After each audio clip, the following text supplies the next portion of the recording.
Բարի երեկո եւ բարի գալուստ հայկական ժամանակ տաղավարում զրուցելու եմ անվտանգային քաղաքականության հետազոտական կենտրոնի ղեկավար քաղաքագետ Արեգ Քոչինյանի հետ։ Բարև ձեզ, պարոն Քոչինյան։ Պարոն Քոչինյան, նախընտրական դրամաբանության մեջ օրերս տեսա մի թեզ, որ շրջանառվում է, որ 2026 թվականի խորհրդարանական ընտրությունները կամ Թուրքիա կամ Ռուսաստան գնալու մասին են։ Նախ ըստ էության նորմալ է այս երկընտրանքը դնելը եւ արդյոք այս թեզերը ծնվել են Հայաստանում, որովհետեւ հիմնականում սրանք շրջանառվում են ընդդիմության կողմից, որ տեսեք, եթե չենք գնում Ռուսաստան, գնում ենք Թուրքիա։ Եվ ինչու է Հայաստանին միշտ ինչ որ երկընտրանք առաջարկվում կամ Շնորհակալ եմ հրավերի համար, ուրախ եմ ձեր տաղավարում առաջին անգամ հայտնվելու կապակցությամբ։ Տեսեք, դուք ձեր հարցի մեջ մի կարևոր բառակապակցություն ասացիք, արդյոք այս թեզը ծնվել է Հայաստանում, կարող նախադասություն ասացիք, արդյոք այս թեզը ծնվել է Հայաստանում, ոչ, բնականաբար այս թեզը Հայաստանում չի ծնվել, սա Ռուսաստանի դասական, այսպես հետգաղութային խոսույթի մարմնավորումն է, որ կամ մեր հետ, կամ թուրքերի հետ, հա, տասնամյակներ շարունակ Հայաստանին կապանքների մեջ պահած, քաղաքական շրջանակի մեջ պահած թեզի մարմնավորումն է սա։ Ընդհանրապես ռուսերեն մի հատ լավ արտահայտություն կա «Смена понятий», այ իրողությունների կամ իրականության փոփոխություն։ Ինչ նկատի ունենք, երբ որ կա որոշակի քաղաքական կուրս, այդ քաղաքական կուրսը եթե ուրեմն քննարկվի հենց իրականության մեջ ու իրաբովանդակության մեջ, որևէ հակափաստարկ ներկայացնելը կամ դժվար է կամ անհնարին է։ Դրա համար ինչ են անում այդ ձեր նշած տարբեր քաղտեխնոլոգները, ոչ թե այդ քաղաքական կուրսն են քննադատում, այլ այդ քաղաքական կուրսի մեջ որևէ մասնիկ, որևէ բաժին փոխում են իրենց հայեցողությամբ եւ սկսում են դա քննադատել։ Օրինակ համար, եթե Հայաստանում գնում է քաղաքական գիծը դեպի արտաքին քաղաքական դիվերսիֆիկացիա, այսինքն մի կողմից հարաբերությունների կարգավորում Ադրբեջանի Թուրքիայի հետ, մի կողմից Եվրոպայի հարաբերությունների խորացում Միացյալ Նահանգների հետ, Հնդկաստանի հետ, գլոբալ հարավի տարբեր պետությունների հետ, Ծոց, Իրան եւ այլն։ Միևնույն ժամանակ փորձելով կայուն պահել հարաբերությունները Ռուսաստանի հետ։ Ինչ են անում այս մարդիկ, ասում են, չէ, մենք այս ամեն ինչի մեջից վերցնում են միայն Թուրքիան, ասում են, այ եթե դուք ուզում եք Թուրքիայի հարաբերությունները կարգավորեք, Ռուսաստանն էլ դրան դեմ է, որ մենք փոխարինում ենք Թուրքիայով Ռուսաստանին։ Սա է դասական այդ մանիպուլյացիան է, հասկանում եք, չնայած մեր իրականության մեջ այս բառը այնքան օգտագործել որ ինքները կարծես ինչ-որ չափով մանիպուլյացիա դառը, բայց սա դասական մանիպուլյացիա է, որ դու ուրեմն մտքից մի էլեմենտը փոխում ես ու դա է սկսում քննադատել։ Մինչդեռ Հայաստանը բացարձակապես չէ դա որ ինքը գնում է դեպի Թուրքիա կամ ինչ է նշանակում ընդհանրապես դեպի Թուրքիա գնալ, ես այդ տերմինը չեմ հասկանում։ Ոնց կարա վիլայեթացում։ Ոնց կարա Հայաստանը դեպի Թուրքիա գնա կամ ուրիշ բան կա, այս ասում են դուք ուզում եք Թուրքիային ներեք։ Այ մարդու է խոսում Թուրքիային ներելու մասին։ Նախ ներում են, երբ որ ձեզանից ներողություն են խնդրում։ Մեզանից ինչ մեկը ներողություն է խնդրել։ Թուրքիայի նախագահն եկել է Ծիծեռնակաբերդում ներողություն է խնդրել, խոնարհվել է Ծիծեռնակաբերդում կրակի առաջ։ Ոչ։ Եվ ուրեմն որևէ խոսակցություն ներելու, չգիտեմ, բանի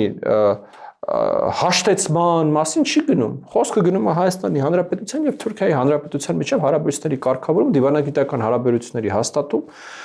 եւ սահմանի ակտիվացում։ Սրանք բոլորովին տարբեր բաներ են։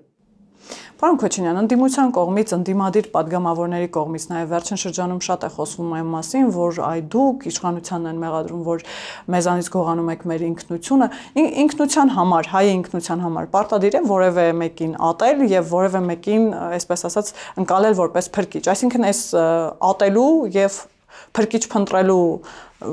էլի երկընտրանքն եմ ուզում հասկանալ, որովհետեւ վերջին շրջանում էլի բոլոր մեղադրանքները դրան են ուղղված, որ ինքնությունն եք խլում, Թուրքիայի հետ հարաբերություն կառուցում։ Շատ հաճախ եմ ասում, որ Հայաստանի քաղաքական դաշտում ամենամեծ խնդիրը ընդդիմությունն է։ Ինչու՞, որովհետեւ իրականում այսօրվա իշխանությունը շատ բաների համար կարելի է քննադատել եւ շատ բաների համար պետք է քննադատել։ Բայց երբ որ ընդդիմությունը սկսում է ինչ-որ ապուշ թեմաներով քննադատել իշխանությունը, դա իշխանությանը միայն օգնում է։ Հիմա այս օրինակի վերախոսանք, հա, այս ընդդիմության ակտիվ ջանքերի շնորհիվ հայրենասիրությունը կամ եթե կուզեք ազգային ինքնությունը իջեցվել հասցվել է թուրքատիացության մակարդակի։ Իսկ որպեսզի դու հայ լինես, դու պետք է ատես թուրքերին։ Հարգելի բարեկամներ, հայ լինելը դա մեր երաժշտությունն է, մեր կերպարվեստն է, մեր գրականությունն է, մեր էպոսն է, մեր ավանդույթներն են, մեր կրոնն է, մեր մշակույթն է, մեր խոհանոցն է, հազար ու մի ստեղծարար սկիզբն է հայ լինելը, ոչ թե ինչ-որ մեկին ատելը։ մենք իրականում ունենք շատ մեծ ճոխություն չլինելու ադրբեջանցի, որպեսզի մեր ազգային ինքնությունը եւ մեր այդ բանը խմբային ինքնությունը, հա, այսպես ասենք, հասարակական ինքնությունը կառուցվի հակայի վրա։ Շատ մենակ ադրբեջանցիները չեն, շատ հասարակություններ կան, որ տենց Պակիստանն էլ այդպես կառուցված, որ մենք հնդիկ չենք, հա, մենք Հնդկաստանի հակառակն ենք, այ Պակիստանը տենց է կառուցված։ Եվ շատ հասարակություններ կան, որ կառուցված են այդ հակադրման տրամաբանության մեջ, բայց լավ տեղ տանում է։ Դա առաջինը դա լավ օրից չի, դա այդ քաղաքական պրոյեկտները, այդ հասարակությունները դա արել են, որովհետև այլ ընտրանք չունեին։ Եվ երկրորդը բնականաբար դա որևէ լավ տեղ չի տանում։ Հիմա մենք ունենք հան հազարամյա մի հատ ինքնություն, որը որ հələ մի բան էլ ավել է, հələ մեկ խանգարում է պետություն կառուցել ունեցած ինքնությունը այնքան խորն է, այնքան մեծ է, այնքան հարուստ է, հայտնվել են ինչ որ խելացի դեմքերով ասում են, բա ով որ թուրքին չի ատում, նա հայ չի։ Այդտենց լավ չի շարունակեք, ասեք ով որ լաց չի լացում, նա հայ չի, ով որ խաշ չի ուտում, նա հայ չի։ Ինչքան կարելի է այս մանկամտությամբ տարապել։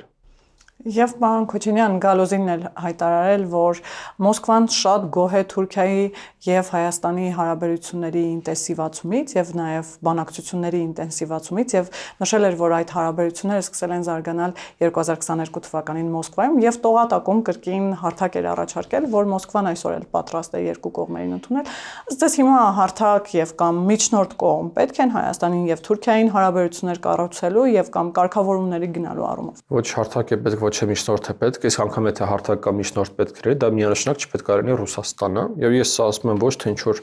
չգիտեմ, ռուսատյացության տրամաբանության մեջ, բացարձակապես, այլ այն պարզ տրամաբանությունից ելնելով, որ հայ-ադրբեջանական կարգավորումը եւ հայ-թուրքական կարգավորումը չի ելնում Ռուսաստանի Դաշնության արտաքին քաղաքական շահերից, տարածաշրջանային իր շահերից։ Նորից ոչ թե որտեղ Ռուսաստանը վատն է, արևմուտքը լավն է, չգիտեմ, այնտեղ չար մարդիկ են նստած, այնտեղ բարի մարդիկ են նստած, այլ աշխարհակաղակական դրվածքն այնպեսին է, որ մի ուժային կենտրոնին հայ-ադրբեջանական եւ հայ-թուրքական կարգավորումը ձեռնտու է, հետաքրքիր է, մեկին հետաքրքիր չէ։ Եվ այստեղ կա բնական շահերի համադրություն ու հակադրություն, հասկանում եք։ Ու նորից մենք պետք է արդեն գիտեք փորձենք դուրս գալ էլի այդ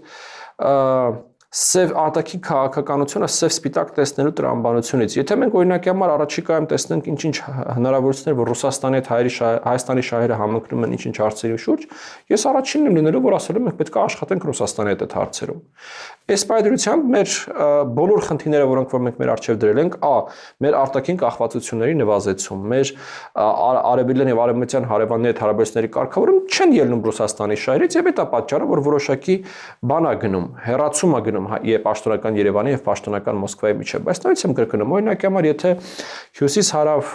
պարագծով կոմունիկացիաների բացազատման տրամաբանությունը արդիական դառնա եւ այդ տրամաբանության մեջ Հայաստանն ու Ռուսաստանը ունեն շահերի համադրություններ, մենք պետք է աշխատենք նաեւ Ռուսաստանի հետ այդ տրամաբանության մեջ։ Պարոն Քոչինյան, դուք ձեր խոսքում նշեցիք, որ իշխանությանը շատ բաներում կարելի է մեղադրել, որ ընդդիմությունը այսօր չի անում, հակառակը դրան ինչ որ անհասկանալի թեզեր է շրջանառում։ Երեք օրինակ Սամվել Կարապետյանի փաստաբանը Ամստերդամ անունով ասաց, որ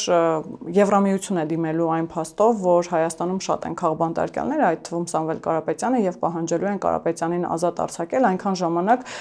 գրոհելու են Հայաստանը, քանի դեռ Կարապետյանը ազատ չի, ազատության մեջ չի։ Հիմա այս իմաստով իսկապես այս իշխանությունները, քանի որ շատ են խոսում, որ այս իշխանությունների օրոք ամենաշատ քաղբանտարկյալներ են եղել, օրինակ Աջապահյանը, Գալստանյանը եւ նաեւ Սամվել Կարապետյանը։ Հիմա այս օրինակ արտախորհրդարանական ընդդիմություն, այսպես հանդիսացող ուժերի, օրինակ Մերձևովը, որը ապաքաղաքական է, մեղադրանքները տեղին են, նույն Սամվել Կարապետյանի փաստաբանի նաեւ։ Ես չեմ կիսում իրենց մեղադրանքները, ես չեմ համարում, որ այսօր Հայաստանում կան քաղբանտարկյալներ, ես կարծում եմ, որ Հայաստանում իշխանություններին քննադատելու շատ այլ առիթներ կան։ Առաջինը ես կարծում եմ, որ Հայաստանի իշխանությունները չափազանց մեղմ են վարվել հեղափոխությունից հետո եւ իրավապահ համակարգը տապալել է ըստ էության Հայաստան արդարություն վերադարձնելու իր առջև դրված խնդիրը։ Ռոբերտ Քոչարյանը, Սերժ Սարգսյանը եւ նրանց շուրջ պտտվող անձինք դեռևս ազատության մեջ են։ ավելին ձեռքերը գրպանները դրած շվշվածնելով քայլով են քաղաքում եւ իշխանություն վերցնելու կամ չգիտեմ ինչ որ բաներ ասուլիսներ են տալիս, որտեղ խոսում են թե ոնց են իրանք վերադառնալու իշխանությունից, սա իմ կարծիքով այս իշխանության եւ այս իրավապահ համակարգի ամենամեծ տապալումն է, որ անձամբ ես ինձ չեմ ներելու։ Չէր կարա Հայաստանում հեղափոխություն լիներ եւ Սերժ Սարգսյանն ու Ռոբերտ Քոչարյանը մնային ազատության մեջ։ Ավելին մնային ազատության մեջ ու մի հատ էլ ֆրակցիաներ ունենային ազգային ժողովում, բայց դա այդպես եղավ։ Հասկանում եք, այդ առաջինը։ Երկրորդը թե օրինակ դες հետաքրքիր թե ինչու կարելի է մեղադրել իշխանություններին, այս իշխանություններին կարելի է մեղադրել դանդաղկոտության մեջ։ Այդրեթե բոլոր ոլորտներում օրինակի համար թրիփը վերցնենք կամ ենթակառուցվածքների բացազատումը վերցնենք, բոլոր ոլորտներում մենք ականատեսենք դանդաղկոտության, անվճռականության, որը խնդիր է։ Եվ ինձ համար գիտեք ասում ամենամեծ խնդիրը այն է, որ ազգային ժողովում փոխանակ ընդդիմությունը ելնի եւ այս ուղությամբ բարձրաձայնի, սա քննադատի իշխանությանը, այսպես հրի այս ուղությամբ հելնում են ինչ որ բա ով որ թուրքերին չի ատում, հայ չի, բան ինչ որ։ Պարոն Քոչինյան, այսինքն ըստ պիտի Քոչարյանի ֆրակցիան մոտիվացնի, որպեսզի իշխանությունները գնան Քոչարյան։ Նա չպետք է ֆրակցիա ունենար, Քոչարյանը չպետք է ազատության մեջ լիներ, ընդեղը պետք է լիներ ուրիշ ֆրակցիա։ Այ այդ ըստիս։ Այսինքն որ Քոչարյանը ասուլիս է տալիս, ես ճիշտ եմ հասկանում, գլխավոր մեղավարությունը այսօրվա իշխանությունն է։ Այո, եւ իրավապահ համակարգի։ Բայց ամեն դեպքում Քոչարյանը այսօրվա իշխանությունը անգամ քաղաքական գնահատական չի տվել Սերժ Սարգսյանի կառավարմանն ու Ռոբերտ Քոչարյանի կառավարմանը։ Այսօրվա իշխանությունը անգամ չի ֆիքսեն փաստը, որ Հայաստանում 20 տարուց ավել իշխանությունը զավթած է եղել։ Հասկանում եք, մենք նույնից եմ ուզում կգնալ Ժորժա, մենք հեղափոխություն ենք արել։ Այդ հեղափոխությունը ամենամեծ ցնցումն է, որ երկիրը կարա տանի, հա, այդ հեղափոխությունը հայ ժողովրդի ճարահատյալ ձևն էր հարաբերվելու այս պետության հետ, որտեղ ինքը 20 տարի զրկված էր եղել իշխանություն ձևավորելու հնարավորությունից։ Եվ այն երկու անձինք, ովքեր հիմնական պատասխանատուներն են այդ իրավիճակի, անգամ քաղաքական պատասխանատվության չեն ենթարկվել։ Որտեղ այդ երկու մարդիկ այսօր ֆրակցիա ունեն, իրանց անձնական օգտագործման ֆրակցիաները ունեն ազգային ժողովում։ Օրինակ օրես Նարեկ Կարապետյանը մի շատ ուշագրավ հայտարարություն արեց, որ Ռոբերտ Քոչարյանի կառավարման տարիները աչքի են ընկել ամենահետաքրքիր տնտեսական գործարքներով, իսկ Սերժ Սարգսյանի կառավարման տարիներին խոսքի ազատությունն է, այսպես ասած, բարելավել իր դիրքերը։ Նման կանխատեսումները նաև Գիտեք, ես այսպեսի բան ասեմ, էլի փորձը ցույց է տալիս, որ մարդիկ որևէ ոլորտում ինչ որ հաջողություններ են հասնում կամ ավելի ճիշտ իրենց բարեկամներն են ինչ որ ոլորտում հաջողությունների հասնում եւ իրենց ինչ որ պաշտոնի են տեղադրում որևէ բիզնեսում։ Իրենց մոտ տենց տպավորություն է ստեղծում, թե իրանք տենց այնքան դեմք են, որ իրանք կարող համ բիզնեսում հաջողությունների հասնեն, համ քաղաքականության մեջ հասնեն։ Ավելի ճիշտ է բիզնեսում հասել են, քաղաքականության մեջ կհասնեն ու կհասնեն։ Բայց այս արդեն ողորդ դեպքն է, երբ որ բիզնեսմենները կամ բիզնեսմենների բարեկամները հենց սկսում են քաղաքականությամբ զբաղվելու առաջին իսկ ճառը իրենց ասում են հենց են խայտարակը լինում, որ իրանց քաղաքական կարիերան բարի են տալիս։ Սա երկրորդ թե երրորդ դեպքն է այս վերջին մի քանի տարվա մեջ, երբ որ այդ ձեր ասածը տեղի ունենում։ Ես այդ մարդկանց խորհուրդ կտամ, եթե փող ունեն, ավելավեճ քաղաքական գործիչներ առնեն, փառք Աստծո հիմա շուկան մեծ է, տենց վաճառքի դրված շատ քաղաքական կուսակցություններ եւ քաղաքական ուժեր կան, թող իրանք իրենց փոխային խոսան, որտեղ իրանք որ խոսում են, լավ չի ստացվում, էշեշ բաներ են խոսում։ Դե ինձ թվում է նման հեռանկարներ կան, որովհետև Նարեկ Կարապետյանը հայտարարել է, որ իրենք այնպիսի տեխնացուկ առաջադրեն վարչապետի, որ ընդունելի կլինի բոլորի կողմից, բայց գաղափարական ղեկավարը ամեն դեպքում լինելու է Սամվել Կարապետյան։ Ինչ ասել է գաղափարական ղեկավար, այսինքն նման հաստիկ կա, որ պիտի լինի առանձին վարչապետ եւ հետո նաեւ գաղափար։ Մենք ձերդ եթե չեմ սխալվում, մի անգամ այս թեմով խոսել ենք, Սամվել Կարապետյանը որպես քաղաքական պրոյեկտ, դա Բիձինա Իվանիշվիլի 2.0-ն է։ Այսինքն այնպես ինչպես որ ռուսները Վրաստան ուղարկեցին մի հատ ռուսաստանցի միլիարդ հատեր, որը շողքից ամբողջ երկիրը սկսեց կառավարել եւ շողքից ամբողջ իշխանությունը կենտրոնացրեց իր ձեռքում, Սամվել Կարապետյանն էլ երկրորդ այդպեսի ռուսաստանցի միլիարդատերն է, որը ուղարկվել է Հարավային Կովկաս, մեկ այլ պետություն Հայաստան, նույն մեկին մեկ նույն պրոյեկտը իրականացնելու համար։ Այդ բաղան բացարձակ էական չի, վարչապետ ով կլինի, Վարդան Ղուկասյանը կլինի, սրբազաններից մեկը կլինի, դա էական չի։ Էականն այն է, որ ոնց որ Վրաստանում իշխանությունը պատկանում մեկ անձի, ամբողջ իշխանությունը, դատական, օրենսդրական, գործադիր, տենց էլ ըստ այդ պլանի, ըստ այդ պրոյեկտի պետք է լինի ըստ իրենց Հայաստանում։ Եվ երբ իրանք ասում են, չգիտեմ, դեռ հոգևոր են ասում, թե գաղափարական առաջնորդ են ասում, դա նկատի ունեն, բաց չի։ Երեք Էդմոն Մարուկյանը հետաքրքիր հայտարարություն արեց նաև ըստ էության հարցումներ է արել, ասաց, որ Ռոբերտ Քոչարյանը այլևս առաջատարը չէ, առաջատարը Սամվել Կարապետյանն է եւ խորհուրդ է տալիս, հորդորում է նաև մնացած ընդդիմադիր ուժերին կոնսոլիդացվել Սամվել Կարապետյանի ուժի շուրջ, որպեսզի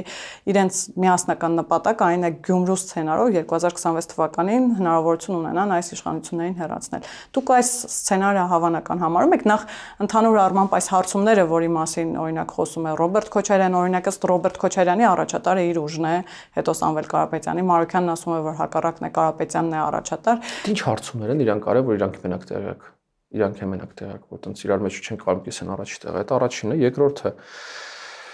դե ես ձեր ասած հայտարարությունները իմ ասած մտքի շարունակությունն է, որ ասում եք մարդիկ լավ կանեն, ընտրեն շուկայից մեկին իրան որպես խոսացող եւ որպես դեմք օգտագործեն, տենց հնա տեխնացիները արդեն կան, այդ մեկ։ Եվ երկրորդը, այն որ Ռուսաստանի պլանը Հայաստանում կրկնել Գյումրիի սցենարը, դա ակնհայտ է։ Այսինքն Ռուսաստանը այս պայությամբ ոնց որ դա իմիջիայլոց արել էին Մոլդովայում։ Խաղադրույք հանում է մի քանի քաղաքական ուժերի վրա։ Իդեպ մենք որպես հանրույթ, որպես մասնագետներ նաև պետքա շատ ուշադիր լինենք դրան, թե ինչա տեղի ունեցել Մոլդովայում։ Որտեվ տեխնոլոգիաները այնտեղ բավականին կատարելագործվել են ռուսական, որոնք խոսքը նաև այս վերջին խորհրդանական ընտրությունների մասին եւ առաջին հերթին խորհրդանական ընտրությունների մասին է վերջին Մոլդովայի։ Այդ բոլոր տեխնոլոգիաները նույնությամբ կիրառվելու են նաև Հայաստանում։ Ուրեմն ինչ են արել ռուսները այնտեղ։ Տարբեր քաղաքական պրոյեկտների մեջ ահագին ներդրումներ են արել եւ ֆինանսական, մարդկային, մեդիա եւ այլն եւ այլն։ Փորձել են դրանց բոլորին անցկացնել խորհրդարան, սրանք իրենց առանձին են գնացել, որովհետեւ օրինակի համար X-ի ընտրազանգվածը տանել չի կարողանում Y-ին, Y-ի ընտրազանգվածը տանել չի կարողանում X-ին։ Մոտավորապես ոնց որ մեր մոտ Ռոբերտ Քոչարյան, Սամվել Կարապետյան, Սերժ Սարգսյան։ Սրանց ընտրազանգվածները միմյանց ոնց որ թե չեն սիրում։ Այ փորձն են բոլորին միաժամանակ ուրեմն խցկել խորհրդարան, եթե այնպես է ստացվում, որ սրանց բոլորի ձայները գերակշռում է իշխանության ձայներին, իրանք էլ չեն հարցնում, դուք ուզում եք միավորվեք, չեք ուզում միավորվեք, բան։ Իրանք միավորվում են, դառնում են իշխանություն։ Գիտեք ոնց չեն հարցնում, ոնց օրինակ, եթե ես ճիշտ եմ հիշում, անցած տարի Ռոբերտ Քոչարյանը հայտարարեց, ասեց, բանը, մենք պետք է այլևս փողոցային պայքար չանենք, որովհետև այս իշխանության ռեյտինգը ընկնում է, մենք պետք է ուղղակի քաշվենք մեր կաբինետը, այդ հողին այդ իշխանության ռեյտինգը ընկնի։ Հետո, երբ որ սկսվեց այդ բրյուսելյան գործընթացը եւ այլն, մեկ է իրանք սկսան դուրս գալ փողոց։ Այսինքն ակնհայտ էր, որ իրանք ասեցին այդ ինչ որ դուք որոշել եք այդ դրեք ձեր կերպանը, դուրս եկեք փողոց։ Նույն ձևով կլինի խորհրդարանում, այնտեղ էլ չեն հարցնել Ռոբերտ Քոչարյանը, Սերժ Սարգսյանին հավանում է թե չէ։ Իրանք միավորվել են, դառնալու են մեկ ուժ, որովհետեւ կարողանան իշխանությունը վերցնեն ԿՊ-ից։ Ասեմ, ճիշտ այնպես ինչպես եղավ Գյումրիում, որովհետեւ Գյումրիում էլ այդ երկու հիմնական տեխնացուները, տենց ոնց որ տենց արյան վրեժ ունեին իրար հետ, բան ունեին, ես ինչ չգիտեմ, ինչ ատում էին իրար, չգիտեմ ինչ էին անում, բայց երբ որ քաղաքական կոնյունկտուրան ստեղծվեց, բնականաբար գնացին միասին։ Հիմա պլանը նույնն է նաև խորհրդանական դրությամբ եւ այդ մոտ Մարուքյանը հնակաբար այնքան ազնիվ է, որ ասում է, որ պլանը դա է։ Բայց հետաքրքիր է, որ օրինակ նույն Ռոբերտ Քոչարյանը եւ նաեւ Մարուքյանի հարցումներից խոսեցի, Ռոբերտ Քոչարյանը հետաքրքիր շեշտադրում էր անում, որ ամեն դեպքում ընդդիմադիր ուժերի մեջ առաջատարը իր ուժն է լինելու։ Այստեղ ինչ որ ակնարկ կարող ենք հասկանալ եւ նաեւ ակնարկում էր, որ հենց այդ ուժի շուրջ պիտի հավաքվեն մնացած ուժերը, այսինքն Ռոբերտ Քոչարյանը հավակնում է հետ գալ, վերադառնալ որպես վարչապետ։ Ռոբերտ Քոչարյանը չի որոշում։ Դա որոշում են այն մարդիկ, ովքեր որ հովհարն են պահելու այդ քաղաքական ուժի վրա։ Ոնց որ թե ազգանունն հայտնի է, Կիրիենկոն ասում ինչ են ասում։ Իսկ Ռոբերտ Քոչարյանի ասուլիսը կապ ուներ այդ հանգամանքի հետ, որ հրապարակ թերթը գրեց, որ Մոսկվայում է Կիրիենկոյի հետ հանդիպում է ունեցել, հետո մի քանի օր։ Դե որ ուժերը հիմա իրար մեջ պայքարում են եւ Ռուսաստանի աչքերում պայքարում են նաեւ տենց որ մեր վրա ոնց որ ասած բան արեք, անուն ինչա, խաղադրույքը մեր վրա արեք։ Դա ակնհայտ է, այսինքն այդ գզվրտվոցն է, բայց դե որոշողը այնտեղ է, էլի, իրանք որոշեն թե որը խաղադրույք կանեն։ Հիմա քանի որ դուք էլ ձեր խոսքում նշեցիք, որ այս իշխանության գլխավոր մեղավորությունն այն է, որ նախ Ռոբերտ Քոչարյանը ազատության մեջ հետնել ասուլիս է տալիս, բայց նաև ասուլիսի ժամանակ մի շարք մեղադրանքներ հնչեցրեց իշխանության հասցեին, մեկը որ կոռուպցիաների պարագլուխ են դարձել, այնինչ փորձում էին կոռուպցիայի դեմ պայքարել, խոսեց նաև մարտի 1-ի եւ Պողոս Պողոսյանի հայտնի գործերի մասին, որ ասաց փորձում են ինվզին փաթաթել, բայց օրինակ Պողոս Պողոսյանի պրիվետ ռոբը իրեն չէր կարող որևէ ձևով վիրավորել, որովհետև մայրը եւ կինը իրեն էլի ռոբով են դիմում, հետո նաեւ խոսեց Միեդի վճռից, ասաց դա ընդհանրապես իր հետ ոչ մի կապ չունի, ինքը դրանից հետո պաշտոնավարել է տարի։ Մեկ ասում լավ անում։ Լավ անում, քիչ անում։ Մեծ տեղն է, այս իշխանությունը տեղն է, քիչ անում, պետք է ավելի շատ ասի, պետք է ասի, դուք եք սպանել ընդհանրապես Պողոս Պողոսյանին։ Լավ անում, կարում անում։ Թող անի։ Այսինքն գլխավոր բաց թողումը էլի գալիս ենք այնտեղ, որ ինքը նախ կարող է հիմա մամլա ասուլիստ է։ Իսկ ինչ սпасել Սերժ Սարգսյանի ուժից, որը դեռևս կարծես թե այսպես շախմատային տրամաբանությամբ սպասում է թե ով ինչ քայլ կանի, ինչպես չեմ սխալվում, թե իրանց վերջին հայտարարությունը եղել, որ մասի նախքին թե ներկա քաղաքապետն է իրանց վարչապետի տեխնացու դառնալու, ինչը նշանակում է իրանք իշխանություն չեն ուզում, հետաքրքիր դիրքավորում է ինչ խոսք, թե ընդհանրապես Սերժ Սարգսյանը միշտ առանձնացել է իր այսպես մանևրական քաղաքականություն վարելու կարողությամբ, բայց դա էլ է մեծ տեղից, ոնց ասեմ։ Իսկ մեծ տեղն է, որ օրինակ Նարեկ Կարապետյանը սպառնում է, որ եթե Սամվել Կարապետյանին ազատ չարձակեք, այս բողոքի ակցիաները ավելի լայն թափ են ստանալու, ընդհանուր դրանք հասնելու են հանրապետական մակարդակի։ Ես խնդիր չեմ տեսնում, հիմա թող փորձեն, եթե մոտները ստացվի, նշանակում է այս երկրում տրամադրությունները փոխվել են, իրականությունը փոխվել է։ Հիմա եթե իրանք կարծում են, որ իրանք կանալու են համընդհանուր համազգային ուրեմն բան սկսեն, շարժում սկսեն, չգիտեմ, ընդդիմություն սկսեն մեկ մարդուն ազատ արձակելու նպատակով եւ իշխանություն վերցնելու նպատակով, թող փորձեն, քանի դեռ դա գտնվում է օրենքի եւ ուրեմն համադրական կարգի շրջանակներ, ես այդտեղ որևէ խնդիր չեմ տեսնում, քաղաքական պայքար է։ Եվ շատ է խոսվում բռնաճնշումների մասին, պարոն Քոչինյան, օրինակ ընդդիմությունը հատկապես այսպես միշտ ասում է, որ քաղաքացիական պայմանագրի կողմից թիրախավորվում են, անգամ հրապարակ թերթը գրել է, որ քաղաքացիական պայմանագիրը արդեն իսկ սկսել է թիրախավորել նաև Կարեն Կարապետյանին, մտավախություններ ունենալով, որ օրինակ մեր ձևով շարժումը կարող է առաջադրել հենց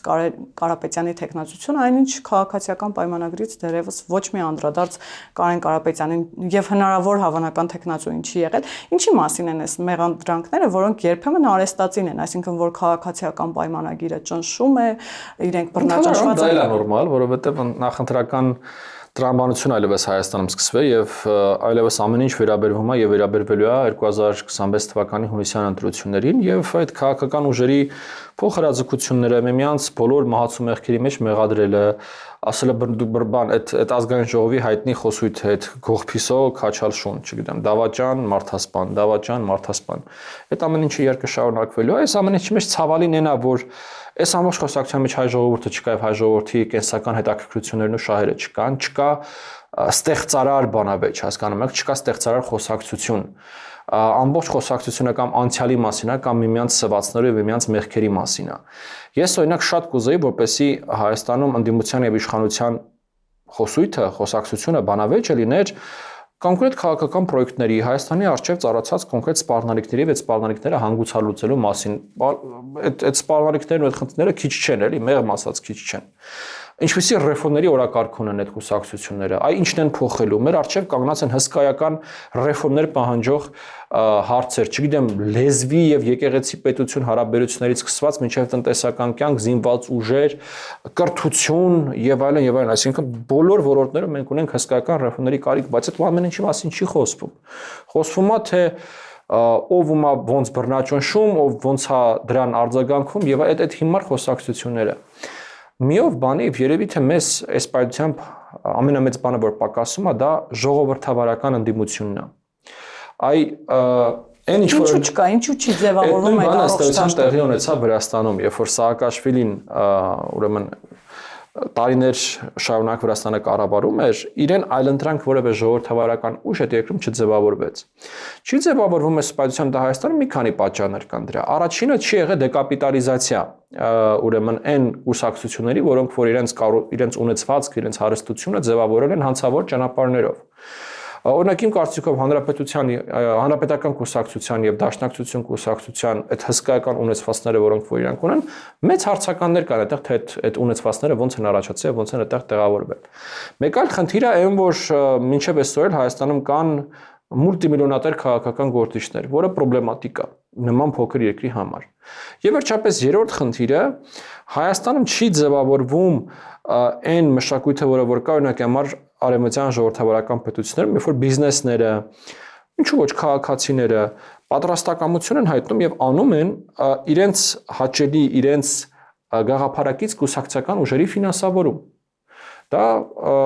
ըստ էության միակ ճանապարհն է, երբ որ քաղաքական ուժ է ձևավորվում, քաղաքական թիմ կա, քաղաքական ակտիվ կա, քաղաքական կառույց են իրենք ուզում ձևավորեն, չգնան մի հոգուց այդ գումարը վերցնեն, չգիտեմ, չգնան Ռուսաստանից այդ գումարը վերցնեն կամ որևէ օլիգարխից այդ գումարը վերցնեն, որտեղ դա ի վերջո ինչ որ գումար է, չէ՞ պետք է այդ կուսակցական կառույցը ձևավորելու, ինչ որ ժամանակ աշխատավարձներ տալու եւ այլնի համար։ Հիմա դրա ձևը ամբողջ աշխարհում, բոլոր տեղերում, որտեղ որ կուսակցական համակարգը ձևավորվում է, դա այդ բաներն են, դոնացիաներն են, այդ բարեգործություն բառաստեղ երևի այնքան է տեղը չի, ներդրումներ երևի թե ճիշտ կլինի օգտագործենք այդ ներդրումներն են մարդկանց, բիզնեսների կողմից այդ քաղաքական ուժերի մեջ, որոնց ասում եմ որ հարում եք դրան։ Սա է ճանապարհը, որպեսզի այդ քաղաքական ուժերը Հայաստանում ձևավորվեն։ Թե չէ դրանք լինելու են միշտ ինչ-որ սաղմնային վիճակում, միշտ մի քանի հոգու լավ քաղաքական նպատակների, լավ քաղաքական գաղափարների տրամաբանության մեջ, բայց ոչ ավելին։ Ու ընթացքում ձևավորվելու է թափ են առնելու մենակ այն ուժերը, որոնց մեջ կոնկրետ մարդիկ կամ կոնկրետ արտաքին քաղաքական ուժեր ներդրում են կատարել, որը երբեք Հայաստանի մասին չի ու Հայաստանի լավի մասին չի։ Պարոն Քոչինյան, քանի որ բերեցիք Վրաստանի եւ Սաակաշվիլիի օրինակը, մենք կարող ենք նույն պատկերն ունենալ, ինչ որ հիմա Վրաստանում է։ Ես նման հնարավորությունը չեմ բացառում, առավել եւս, որ ակտորները, որոնք որ կառուցել են ժամանակակից Վրաստանը, հիմա նույնը փորձում են անել Հայաստանում։ Իսկ կա հստակ Ռուսաստան, որ այստեղ հստակ ուղարկել է մի ռուսաստանցի օլիգարխ, որի առջև դրված է հստակ այդ նույն նպատակը։ Այսինքն այդ պրոյեկտը ինքը երևում է շատ հստակ։ Հիմա ամբողջ հարցն է, թե Հայաստանի ժողովրդին ինչ աշխարհի դիմադրունակություն կցուցաբերի դրան։ Մենք շատ սիրում ենք ասել, որ մենք վրացիքից խելոք ենք, չգիտեմ, վրացիք տուտուցեն են։ Հիմա ժամանակը ցույց կտա։ Եվ պարոն Քոչինյան, նաև ձեր խոսքում կարևոր բան նշեցիք, որ Հայաստանի եւ հայ ժողովրդի մասին կարծես թե խոսույթ չկա այս բանավեճում, երբ որ փորձում են նախընտրական տրամաբանության մեջ դիրքավորվել, բայց վերջին շրջանում հատկապես օգոստոսի 8-ի իրողություններից եւ խաղաղության պայմանագրի նախաստորագրումից հետո գրեթե ընդդիմադիր ընդ որում եւ խորհրդարանական եւ արտախորհրդարանական ուժեր չմնացին, որ Հայաստանի իշխանություններին չմեղադրեին ուղիղ Ադրբեջանին պատերազմ հրահրելու, սադրելու, անգամ Լևոն Զուրաբյանը 3 ֆակտորի տաղավարում հայտարարում էր, որ Նիկոլ Փաշինյանը անձամբ է ասել Թուրքիային եւ Ադրբեջանին հարձակվեք, որովհետեւ բանակցային եղանակով մենք ոչ մի հարց չենք լուծելու։ Սրանք վտանգավոր խոսույթ չեն, նաեւ թեկուզ նախընտրական տրամաբանություն։ Ես չէի լսել այդ ընդդիմության այդ բաները, բայց չհասկացա, եթե մենք Թրիփենկետները ստորագրել Նիկոլ Փաշինյանը եւ հայ ժողովուրդն են սադրել 2020 թվականի պատերազմը։ Այն ժամանակ, ոչ թե հիմա։ Այն ժամանակ, հա։ Ոյ։ Ընդ որում դրա մասին խոսել է եւ Սերժ Սարգսյանը եւ Ռոբերտ Քոչարյանը, հիմա ՀԱԿ-ը վերջին շրջանում ամենաակտիվ ձևով է այս թեզը շրջանառում։ Իսկ հետաքրքիր է, սա վտանգավոր թեզ չէ, առաջին հերթին, ինչպես դուք ասացիք, Հայաստանի եւ հայ ժողովրդի համար։ Միանշանակաբար դա վտանգավոր թեզ է, իրականում սրա լավագույն, այսպես գիտեք, պատասխանը որը կլինի, եթե վերջապես հրապարակվի ամբողջ բանակցային process-ը, այլ մի քանի անգամ Հայաստանի վարչապետը հայտարարել է, որ թղթերն են պատրաստում, չգիտեմ, Պահարանի բերևից, սեյֆի տակից բանամեն տեղից այդ թղթերը հանում են պատրաստում, լավ, հիմա ինչքան է տևում, 3 տարի է տևում այդ թղթերը պատրաստել, հրապարակեն թող այդ թղթերը, դա կլինի շատ ուժեղ եւ շատ լուրջ պատասխան այս ամբողջ խոսույթին, տեսնենք ով ինչ էր բանակցում, ով ինչը ուր էր հասել, ով ինչ էր ուզում, դա շատ կարևոր քայլ է լինելու։ Ամբողջ բանակցային գործընթացի հրապարակում ի վերջո մանավանդ այդ գործընթացը այլևս չկա, Մինսկի խումբը այլևս չկա, հասկանում եք, այսինքն այն ամեն ինչը որ կարար համարվել գաղտնի, այլևս ակտուալ չի։ Դա առաջինը եւ երկրորդը քննիչ հանձնաժողովի զեկույցը 20 թվականի պատերազմի վերաբերյալ իսկ կարծեմ նույնպես պետք է հրապարակվի։ Անկամ եթե հիմա չէ, բայց ինքը պետք է հրապարակվի։ Այս երկուսը միասին վերցրած, թե ով ինչ է բանակցել եւ պատերազմի ժամանակ ըստեյության ինչա տեղի ունեցել, շատ հարցերի պատասխաններ կտան եւ այդ բոլոր մանիպուլյացիաները հնարավոր կլինի այլևս դադարեցնել ու իրականությունը ներկայացնել Հայաստանի հասարակությանը։ Բայց տեսեք դուք ինչ եք ասում։ Ամբողջ ընդդիմության խոսույթը նորից վերաբերվում է թե այն դեպքերի համար ով է մեղավոր։ Ես դեմ չեմ, մենք պետք է իմանանք թե դեպքերի համար ով է մեղավոր եւ կարծում եմ որ եթե նույնիսկ այս իշխանության ժամանակ չի, ապա հաջորդ իշխանության ժամանակ կլինեն եւ քաղաքական պատասխանատուներ եւ իրավական պատասխանատվություններ, հարցը դա չի։ Բայց կառուցել ընտրական process-ը մենակ դրա վրա, դա ես չեմ ուզում ասել լուրջ չէ, բայց դա ճիշտ չէ։ Որտեվ սա հասկանում եք, սա պետություն է, սա ժողովուրդ է, այստեղ մարդիկ են ապրում, այդ մարդիկ ունեն կարիքներ, այդ մարդիկ ունեն հետաքրքրություններ, այդ մարդիկ ունեն սոցիալական կյանք, այդ մարդիկ ունեն անվտանգության կարիք, այդ մարդիկ ունեն կրթության կարիք, եւ առաջին հերթին այդ մարդկանց հետաքրքրում է թե այս կուսակցությունները ինչ են մտածում այդ կարիքների բավարարման մասին։ Նորից եմ ուզում ասել, այնպես չի, որ ես հիմա փորձում ինչ-որ ձև քողարկել կամ մոռացության մատնել այդ դեպքերը։ Այդ դեպքերը պետք է բացահայտվեն եւ յուրաքանչյուրը իր պատասխանատվության չափով պետք է պատասխանատվություն կրի։ Բայց դա փորձել դարձնել ընտրական process-ի հիմնական թեման,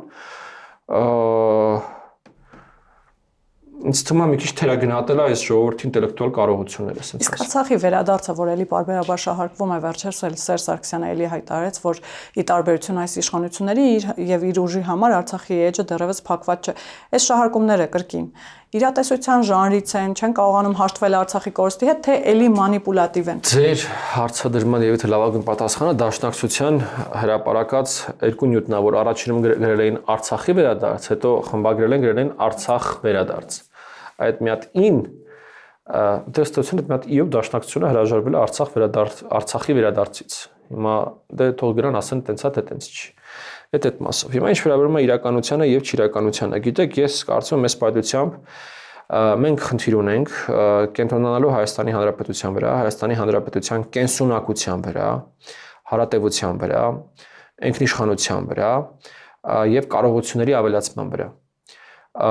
Այս փուլում մեր արժեվ դրված միակ խնդիրը, միակ խոսակցությունը մեր պետք է լինի սրա շուրջ, որովհետեւ այս պայծյան վտանգվածը սա, եթե սա չլինի, մնացած ոչ մի բան այլևս անիմաստ է։ Ղարաբաղ չի կարող լինի եւ Ղարաբաղը անիմաստ է առանց Հայաստանի Հանրապետության։ Դրա համար ամեն ինչից վերջ, ամեն ինչից առաջ, ամեն ինչից կարևոր Հայաստանի Հանրապետությունն է եւ Հայաստանի Հանրապետության շահերը։ Ով որ այս թեզիսը, այս պարզագույն թեզիսը ուրեմն չի ընկալում, ես կարծում եմ ինքը պետք է տեղ չունենա Հայաստանի քաղաքական դաշտում։ Ասացիք, որ հիմա պիտի աշխատենք Հայաստանի Հանրապետության կենսունակությունը բարձրացնելու ուղղությամբ։ Խաղաղության պայմանագրի ստորագրումը այդ նախադրյալներից մեկն է եւ միանշանակ Հայաստան-Ադրբեջան եւ Հայաստան-Թուրքիա հարաբերությունների կարգավորումը այն կարևորագույն արարն է, որ ապահովելու է այս պետության հարատևությունը։ Ես ձեզ ասեմ ավելի, օրինակ հիմա որ բավականին մոդայիկ է դարձել մեր քաղաքական դաշտում խոսել եվրոպական ինտեգրացիայի, եվրոատլանտիկ ինտեգրացիայի մասին։ Ինձանից շատ թող ոչ մեկ չուզենա եվրոպական ինտեգրացիա։ Ինձանից շատ քիչ մարդ կա, որ դրան ճանապարհորդում է եւ հանդիպումներ ունենում թե Բրյուսելում, թե Վաշինգտոնում եւ պատկերացնում է արևմտյան քաղաքական ուրեմն իրականությունը։ Ես այսպեսի բան ասեմ, ես անիրատեսական եմ համարում այդ խոսակցությունը, քանի դեռ տեղի չունեցել Հայաստան-Ադրբեջան եւ Հայաստան-Թուրքիա հարաբերությունների կարգավորում։ Չի կարող լինի Հայաստանի եվրոպական ինտեգրացիա առանց հայ-թուրքական կարգավորման գործընթացի։ Առնվազն այն պարզ պատճառով, որ մենք չունենք տնտեսական ինտեգրացիայի հնարավորություն Եվրոպայի հետ առանց Թուրքիայի։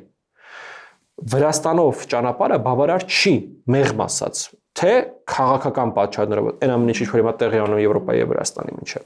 Չէ աշխարհագրական պատճառով, որտեղ մեր բեռները պետք է գնան հասնեն Բաթում, Բաթում պետք է նստեն նավով պետք է գնան Սոբան, Ռումինիա կամ Բուլղարիա, նորից նստեն երկաթ գիծ։ Այդ մոդուլների փոփոխությունները անիմաստ են դարձնում այդ առևտրաշրջանառությունը, հասկանում եք։ Դրա համար իրական ինտեգրացիան Հայաստանի եւ Եվրոպայի միջեւ սկսվել է մենակ այն պայծքից, երբ որ տեղի ունենալու հայ-ադրբեջանական եւ հայ-թուրքական կարգավորումը։ Եվ ինչին է սպասում Ադրբեջանը տարբեր ժամկետներ է նշվում, պարոն Քոչինյան, դուք էլ գիտեք, նաև Ֆիդանը հայտարարություն արեց, որ ըստ էության մինչև այսպես այդ ժամկետը, եթե հաշվի առնենք, մինչև խորհրդարանական ընտրություններ հնարավորություն էր տեսնում ստորագրման։ Դուք այդ հնարավորությունը տեսնում եք թե չէ, եւ եթե չէ, ապա ինչին է սպասում Ադրբեջանը։ Օրինակ կարող է Ալիևը սպասել 2026 թվականի խորհրդարանական ընտրություններին, որպեսզի դրանից հետո հետևություն անի։ Գնում է խաղաղության պայմանագրի ստորագրման, թե ոչ։ Թուրքիայի արտգործնախարարի հայտարարությունը այս այդքան միանշանակ չեմ ընկալում, որ իրանք այդպես միանշանակ չի, որ ասում են, որ մինչև 26 թվականի հունիսը իրանք բացելու են սահմանը եւ հարաբերությունները կարգավորելու են, այնտեղ խոսքը որ ուղակի մեջ կարդակ, այնց ուղիղ չի դա ասվում։ Ինչ վերաբերում Ադրբեջանին, ես կարծում եմ իրանք առնվազն սպասելու են մինչև 2026 թվականի հունիս, որպեսզի հասկանան, թե իրենք ինչ Հայաստանի հետ գործ ունեն եւ բոլոր պրոյեկտները, բոլոր նախագծերը, բոլոր ուրեմն զարգացումները տեղի ունենալու հենց 26 թվականի հունիսից հետո, որովհետեւ դա ըստ էության Հայաստանի պատմության մեջ երևի թե կարևորագույն ընտրություններն են լինելու։ Դրանով է որոշվելու, թե Հայաստանը ինչպիսի պետություն է, դեպի ուր է գնում, շարունակում է արդյոք առաջնորդվել այն ռազմավարությամբ, որ մենք պետք է լինենք Ռուսաստանի ֆորպոստը հարավային Կովկասում, որ դրա դիմաց իրանք մեզ պաշտպանում են, թեպետ 21-ին եւ 22-ին մենք տեսանք, որ իրանք մեզ դրա դիմաց չեն պաշտպանում։ Եվ մի շարք այլ կարևորագույն հարցեր ընտրում ենք մենք արդյոք ժողովրդավարական զարգացման ուղին եւ այլն եւ այլն։ Այսինքն սրանք Հայաստանի պատմության մեջ կարևորագույն ընտրություններն են եւ մեր բոլոր հարևանները եւ ոչ միայն հարևանները ուշի ուշով հետևելու են այս ընտրություններին, որոշ պետություններ, ինչպիսիք են օրինակ Ռուսաստանը, փորձելու է ակտիվորեն ներգրավել այդ ընտրությունների մեջ։ Այս ընտրությունները նաև դատապարտված են լինել աշխարհաքաղաքական process-ների կիզակետում, ինչքան էլ դա որոշ մարդկանց դուր գա կամ դուր չգա, մարդիկ ասում են, այնպես անենք չլինեն աշխարհաքաղաքական գործընթացների կիզակետում, դրանք այլևս հայտնվել են աշխարհաքաղաքական գործընթացների կիզակետում եւ լինելու են այդտեղ։ Պարոն Քոչինյան, իսկ ինչ հետևություններ պիտի անի հանրությունը, որովհետև ամենատարօրինակ թեզեր են շրջանառվում, ընդ որում մի մասը ուղիղ կապ ունեն ազգի էմոցիոնալ, այսպես շերտերի հետ։ Օրինակ, ընդդիմությունը վերջին շրջանում շատ է կրկնում, որ Նիկոլ Փաշինյանը Ադրբեջանի եւ Թուրքիայի բոլոր պահանջները կատարում է եւ եթե օրինակ 2026 թվականին վերընտրվի, ապա էլի մենք հարցազրույցը հենց դրանով սկսեցինք, որ պիտի գնա կամ Թուրքիա կամ Ռուսաստան եւ այս թեզերը արդյոք չեն խանգարելու հասարակության են եւ արդյոք հասարակությունը բայց նույնիսկ եմ ասում, սա քաղաքական process է։ Եթե դուք ունեք նուրբ մաշկ քաղաքական գործունեությունը ձեր համար չի, քաղաքական գործունեությունը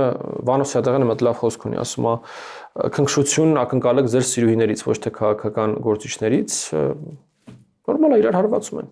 Այսինքն այդ խոսույթները ամեն դեպքում այդ խոսույթը չի կարող վնասել ընտրական process-ներին։ Տեսականորեն կարող է։ Կարող է հարվածել օրինակ իշխանության վարկանիշին, որին հաճախ կապում են Ադրբեջանի, Թուրքիայի հետ եւ նրանց թեզերի հետ, այսպես ասած, փորձում են նույնացնել։ Շնորհակալ եմ, պարոն Քոչինյան։ Հիշեցնեմ, որ տաղավարում զրուցում էի քաղաքագետ Արեգ Քոչինյանի հետ, կհանդիպենք։